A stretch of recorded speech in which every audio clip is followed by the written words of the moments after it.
آپ کے علم میں ہے چند دن پہلے آزاد کشمیر میں لوگوں نے مظاہرے وہ اپنے حقوق کے لیے کر رہے تھے.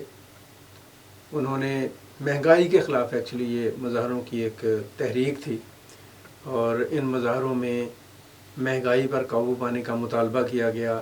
مہنگے آٹے کی بات کی گئی، مہنگی بجلی کی بات کی گئی اور حکومت نے مظاہرین کے مطالبات جو تھے، جتنے بھی جائز مطالبات تھے، ان کو سنا، سمجھا اور ان کو انہوں نے منظور بھی کیا. مثلا پرائم منسٹر شہباز شریف نے آزاد کشمیر کے لیے خصوصی ایک سبسڈی کا اعلان کیا 23 ارب روپے کی، جو جاری کر دی گئی. اسی طرح سے بجلی کے بل تھے آزاد کشمیر کے لیے، ان بل کی جو آپ کہہ لیں کہ پرائسز تھیں فی یونٹ، ان میں بہت زیادہ بڑی نمایاں کمی کی گئی. آپ سمجھیں کہ ڈومیسٹک یوز کے لیے جو بجلی کے بل تھے، ان میں پر یونٹ جو قیمت تھی وہ 3 روپے سے 6 روپے تک کر دی گئی اور جو کمرشل یوز تھے ان کی 10 روپے تک کر دی گئی، 7 روپے سے 10 روپے تک. اسی طرح سے آٹے کی قیمت جو تھی اس میں بڑی نمایاں کمی ہوئی اور آٹا وہاں پہ 50 روپے پر کلو جو ہے وہ دستیاب کرانے کی یقین دہانی کی گئی اور وہ ایسا ہو بھی رہا ہے. اب یہ مظاہرے تو ہو گئے اور مطالبات بھی مانے گئے، لیکن ان مظاہروں کا ایک دوسرا پہلو ہے. دوسرا پہلو جو ہے وہ یہ ہے کہ یہ مظاہرے کچھ لوگوں نے ارادتاً ایک سازش کے تحت ان میں تشدد کا عنصر شامل کیا. بڑے دکھ سے کہنا پڑتا ہے کہ ان مظاہروں میں ایسے لوگ شامل ہو گئے جن کا شاید کشمیریوں کے پرامن مقصد کے ساتھ کوئی تعلق ہی نہیں تھا. انہوں نے تشدد کیا، اشتعال انگیزی کی اور مار پیٹ کی اور جو پولیس اہلکار تھے ان پر تشدد کیا. اور ایک پولیس انسپکٹر عدنان جو ہیں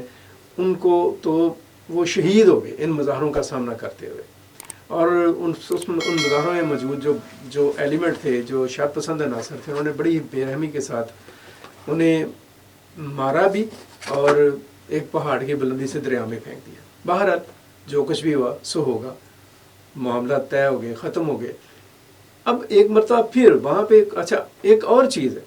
کہ ان مظاہروں کو جو لیڈ کر رہی ہے وہ ایک ایکشن کمیٹی کے نام سے ایک کمیٹی بنائی گئی ہے جس میں کافی لوگ شامل ہیں. ان لوگوں نے مظاہروں کو لیڈ کرنے کا جب اعلان کیا تھا، مظاہروں کا اعلان کیا تھا تو کہا تھا کہ ہمارے پولیٹیکل عزائم نہیں ہیں. لیکن اب ایسا لگ رہا ہے کہ جیسے آہستہ آہستہ وہ نہ صرف یہ کہ سیاسی عزائم کو لے کر آگے بڑھ رہے ہیں، بلکہ ایسی سیاسی جماعتوں کے اعلیٰ کار بننے کی کوشش کر رہے ہیں جنہوں نے پاکستان میں بھی اور ملک کے ہر حصے میں انتشار کی اور بے چینی کی سیاست کو فروغ دیا. یہ جو عوامی ایکشن کمیٹی کے نام سے ایک کام ہو رہا ہے، اب انہوں نے اب بڑی حیرت کی بات یہ ہے کہ ان لوگوں نے اب مطالبہ تسلیم کیے جا چکے ہیں،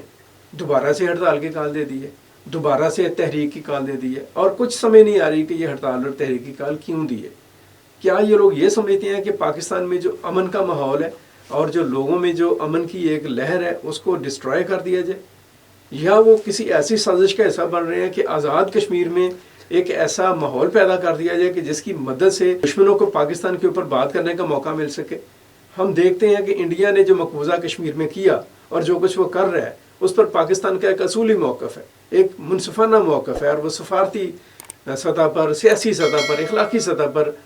کشمیری بھائیوں کی حمایت کرتا ہے. اب وہ ایجنڈا جو ان سے گیا وہ ہم پاکستان کو اس میں شامل کرنا چاہ رہے ہیں، اپنے دشمنوں کو موقع دینا چاہ رہے ہیں کہ وہ یہ کہیں کہ کشمیر میں، پاکستان میں جو آزاد کشمیر ہے اس میں یہ حالات ہیں. سو خدا کے لیے یہ جو ایکشن کمیٹی ہے یہ اپنے معاملات پر غور کرے اور جو لوگ ہیں کشمیر کے، جو پرامن لوگ ہیں، کشمیر کے لوگ بڑے پرامن ہیں، ان کو ان چکروں سے کوئی تعلق نہیں ہے. وہ تو اپنا کام کرنا چاہتے ہیں، کشمیر کی صحت کو فروغ دینا چاہتے ہیں، اپنا روزگار حاصل کرنا چاہتے ہیں. ان کو اب کن چکروں میں ڈال رہے ہیں؟ کشمیر کے عوام بھی ان کے اصل چہروں کو پہچانے اور یہ خود لوگ بھی اپنے کردار پر اور اپنے آپ پر ذرا نظر ثانی کریں کہ جب آپ کے مطالبات مان لیے گئے ہیں تو پھر کس بات کی تحریک اور کس بات کا احتجاج. تو یہ جو ایکشن کمیٹی ہے اس کو تھوڑا سا اس معاملے کے اوپر سوچنا چاہیے اور ہمارے جو ادارے ہیں انہیں بھی اس حوالے سے، عدالتیں جو ہیں اور ادارے جو ہیں ان کو بھی اس حوالے سے بڑا ایک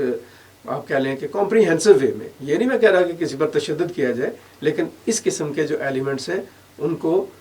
کا ایک حل جو ہے وہ تلاش کیا جانا چاہیے، حکومتی سطح پر بھی، سیاسی سطح پر بھی، قانون کی سطح پر بھی اور عدلیہ کی سطح پر بھی. بہت شکریہ.